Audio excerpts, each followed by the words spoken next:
Hosted by you/never speak of it again.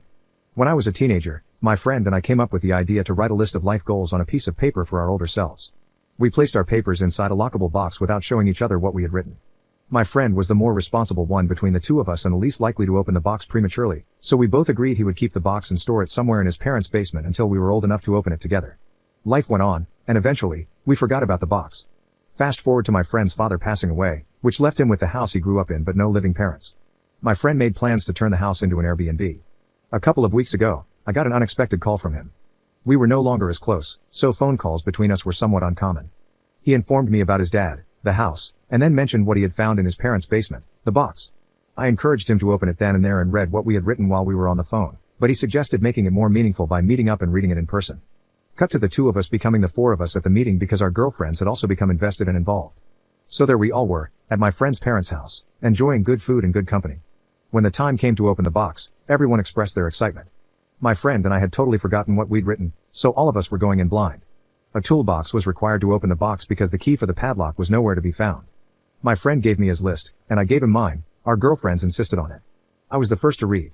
My friend had the following things on his list. 1. Fix my teeth. 2. Make money. 3. Learn other languages. 4. Travel. 5. Learn to cook. 6. Eat healthy. 7. Lose my virginity. 8. Study. 9. Teach. 10. Continue skateboarding until I die. My friend's list was fun for everyone. However, he seemed hesitant to read my list. As soon as he said it might be better if I read my list in private, all of us, including me, egged him on to just read the damn thing. My friend reluctantly read the following out loud. 1. Tell Josh I want to be his bottom. That was literally all I wrote. My friend, aka Josh, flipped the piece of paper so that all of us could see the drawing I had made of the two of us smashing. No one seemed to know how to react. I attempted to break the awkward silence by pointing out that I was obviously joking when I wrote that. My friend backed me up and said it was totally in character for teenage me to make gay jokes at inappropriate times. Everyone kind of filed my comment under boys will be boys and laughed it off. That being said, my girlfriend was not laughing during our drive home. She was too busy questioning me about my sexuality. She didn't stop with the questions until I finally confessed that I was, in fact, bisexual, something I had never actually shared with anyone before. Needless to say, that revelation created tension between us, even though I've assured her that I'm not attracted to anyone else but her. Pessimism is telling me that I should brace myself for a breakup. Update 1 day later. My girlfriend seems to be ghosting me now. Her responses to my messages have gone from one-word comments that took her forever to send, to nothing at all. My friend, on the other hand, hasn't stopped messaging me since the events in my previous post. Between my girlfriend ghosting me and my friend bombarding me with follow-up questions, I definitely feel like I messed up as a teenager when I decided to leave a note to my future self that exposed my sexuality. My friend has sent me multiple messages to inform me that he's still in touch with some of our former high school classmates. He made me aware of this because he wanted me to understand why he thought it made sense to share our decades-old list of life goals with other people. At first, I had no problem with it because I assumed everyone who knew me in high school would just laugh at my list and add it to all the other dumb stuff I said and did as a teenager. According to my friend, our former high school buddies did, in fact, laugh, but they also added my gay joke, or gag, or whatever it was, to their own little list of clues that apparently made them doubt my straightness throughout high school. My friend said that nothing about me had ever made him question my sexuality, but he was starting to feel like he might have missed something because it seemed like he was the only person in our circle of friends who hadn't connected the dots. I didn't know how to respond to that, but I managed to answer every question he had for me as truthfully as possible. Yes, it was more than just a gay joke. Yes, I wanted to be more than friends. No, I didn't know our friends had realized I had an inner twink. No, our friendship didn't fizzle out after high school because I had feelings for him. Yes, I'm into girls and guys. I could go on and on. My friend apologized for putting me on the spot and promised to make an effort to spend more time with me in person so that he can learn more about what makes me me.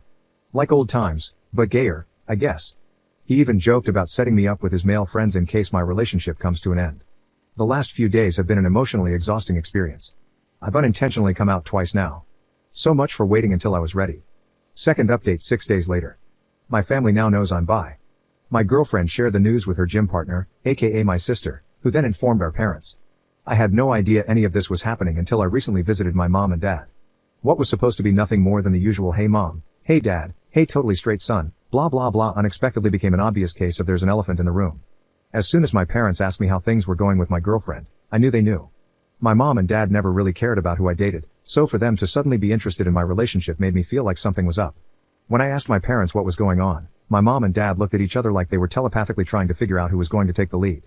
My mom decided to step up and do the talking, but she became emotional before she even opened her mouth. My dad took over and said my mom was still processing what my sister had shared with them about my transition from only girls to not only girls. I didn't have to ask how my sister found out. I knew she must have heard it from my girlfriend since the two of them often worked out together. My mom, mid-tears, asked the universe, or whatever, if none of her children were straight. She was referring to both my brother and sister being gay. My dad reminded my mom that she had promised to keep her crap together, especially since she'd been through this twice with my siblings. My mom reminded my dad that she had to keep her crap together throughout their marriage, since it's become clear to her where all their children get their gayness from. I didn't know what that meant, and I didn't really want to know, so I interrupted whatever was happening between my mom and dad to tell both of them that, for the record, I was not gay, I was bi, but I was still the same person, and I would appreciate it if life could continue as if nothing had changed. I was practically pleading with my parents to please go on with their lives and leave my sexuality out of it, because it was beginning to feel like I'd been bi for just a few days and now nothing seemed the same. I was able to diffuse the tension between my parents, albeit just for that moment, and managed to get a group hug out of it. Would I call that a happily ever after? Not at all. It was an okayish ever after. Sadly, the same cannot be said about my relationship. My girlfriend and I broke up. She said her religion left no room in her life for a boyfriend who liked other guys. I knew the breakup was inevitable, but I never expected my girlfriend to play the religion card. I've literally never seen her pray or go to church, so the fact that she was suddenly too holy for me would have been hilarious if it weren't so heartbreaking. The good news is the damage is done. I lost the girl, and I might have resurrected unresolved marital problems between my mom and dad, but hey, at least I can hopefully move on and fully be me now. Commenter. So, your gay sister outed you to your parents after working out with your girlfriend, who then decided she couldn't be with you because of God. That seems hard to accept, but if true, your sister would be the jerk in this story. Well, the biggest one, anyway. Ops response. The day my sister moved out of the house was one of the best days of my life. Sharing a house with her for years was an absolute nightmare. I'm convinced she poisoned our dog on purpose. That's how much of a psycho I believe she is. I have no idea what my ex-girlfriend gets out of spending time with her. Op shares details about his father's past. According to my brother, my dad used to sell the green stuff during his hippie days many moons ago, and apparently, the place where he sold the most just so happened to be near a popular gay club. My brother showed me a photo of my dad posing inside the gay club with a couple of his customers. My dad looked like the albino twins from The Matrix Reloaded, but less sophisticated.